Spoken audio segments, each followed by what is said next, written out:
Hi, welcome to the presentation. We're discussing the capabilities of artificial intelligence to improve cybersecurity. I am Pranab Bhandari and I'm currently pursuing my master in computer science. So what is cybersecurity?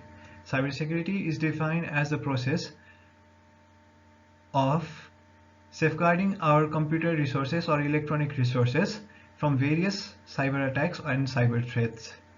In a research, it was found that more than 1 trillion had been invested from 2017 to 2021 in the field of cybersecurity. Juniper, a popular cybersecurity company, researched and found out that the investment in cybersecurity would be more than 5 trillion each year after 2024. So some of the cybersecurity threat actors that we must know are script kiddies.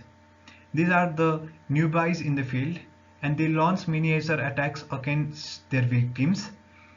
They usually do this to satisfy their personal ego. The next one are criminal organizations. These organizations usually steal and breach personal information and they launch DDoS attacks against them. They do not remove the DDoS attacks or they do not release the data until and unless a huge amount of ransomware is paid to them. The next one is nation states. Usually nations pay for this kind of cyber attacks against their enemy nations, and what happens is they usually target and attack the critical infrastructure and disrupt the whole system. The next one is terrorists and spies. In this kind of attacks, the spies steal the data or the personal data and terrorists use them to defame a particular company or an organization or maybe a person. The final one is the disgruntled or unsatisfied employees. This kind of employees may participate with external attackers and cause damage to the company. The next one is major cybersecurity threats. Some of the major cybersecurity threats are DDoS attack. What happens in DDoS attack is that a huge number of or an overwhelming number of requests are sent to the victim's computer. Due to this huge number of requests, the computer is unable to proceed further to perform any kind of task. The next one is man in the middle attack. To understand this, we can create a scenario. There is a communicating party A and there is a communicating party B. When a communicating party A sends a message to B, there is an intruder in between who intercepts the message and then plugs in some virus or unnecessary message in between and sends it to B. When B gets the message, he is automatically infected with the virus that the intruder sends. This can happen in both ways, of course. The next one is phishing and spear phishing. In this kind of attacks, what happens is an email is crafted that looks to be very legitimate and from a very reliable source. But as soon as an unknown user clicks at it, the virus attacks the systems immediately. The next one is drive-by attacks. In this kind of attack, what happens is the web servers having soft spots are targeted and they are attacked with injected with virus, and anyone who accesses that web servers also get infected with the virus. The next one is password attack. In this kind of attacks, your passwords are compromised, and then what happens is these passwords are used for unlawful activities. These may be of your social networking sites or credentials to your credit card informations. The next one is zero-day threats. These kind of attacks usually takes place in a newly implemented system where there are more soft corners or vulnerabilities. These are even more dangerous because they are not detected by modern day software such as antivirus and firewalls. So let us move on to the more interesting part now, artificial intelligence. So it is of less or no doubt that artificial intelligence was created for machines to behave like humans, act like one, or even think like one.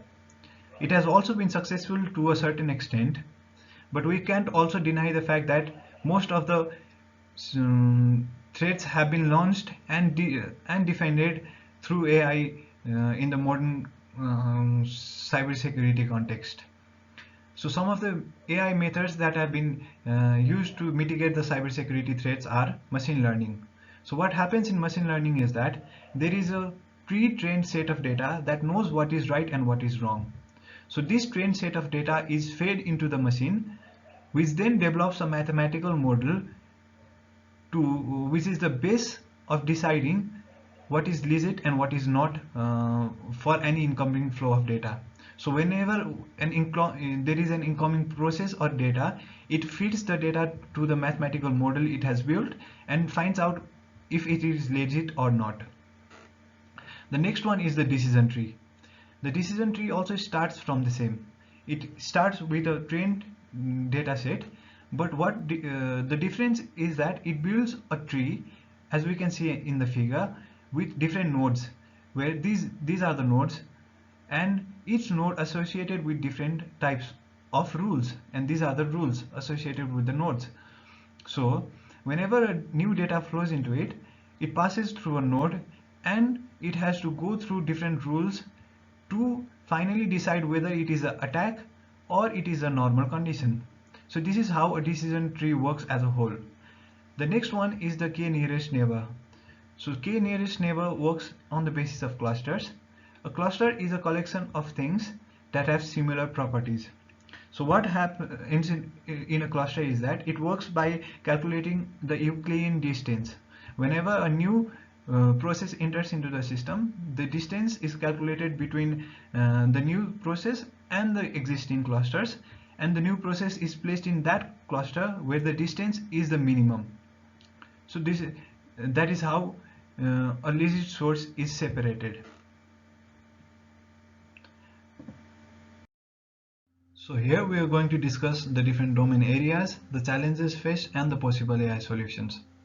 For the internet, the challenge faced is a huge data fluctuations. Sometimes the traffic is very high, whereas sometimes the traffic is very limited. So allocation of proper resources is a difficult job. The other problem is management of the big amount of data or the huge amount of data that is produced by large number of internet users. The other challenge the internet faces is that the attacks have been evolving every day, so that it is very difficult to inform the users the protection methods against them and what to expect in the future. So the AI solutions to these type of problems are that we can automate the feature management so that we can allocate the amount of required resources when there is fluctuation in the traffic of the data. The other solution to the security part is that we can create a system that can automatically detect different malicious softwares and contents like phishing and links, and we can remove them. For the other part, Internet of Things, the challenge faced is that there is a very thin line between a private and public data in this kind of devices, and also the data are spread across various devices, so it is very difficult to manage.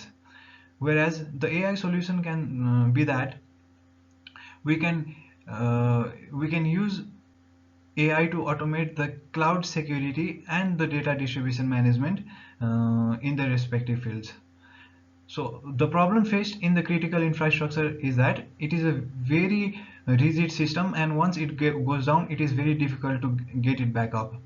So the AI solution to that system might be that we can use logic-based framework so that it is intelligent and it solves or figures out the problem it is facing and gets back itself on its own. So the next part is, in conclusion, with the increase in technology, it is possible that the complexities and scope of cyber threats might increase as well.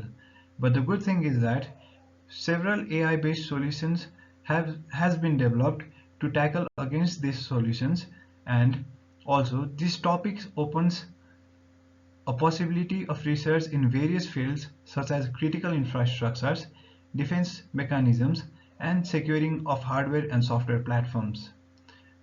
Thank you.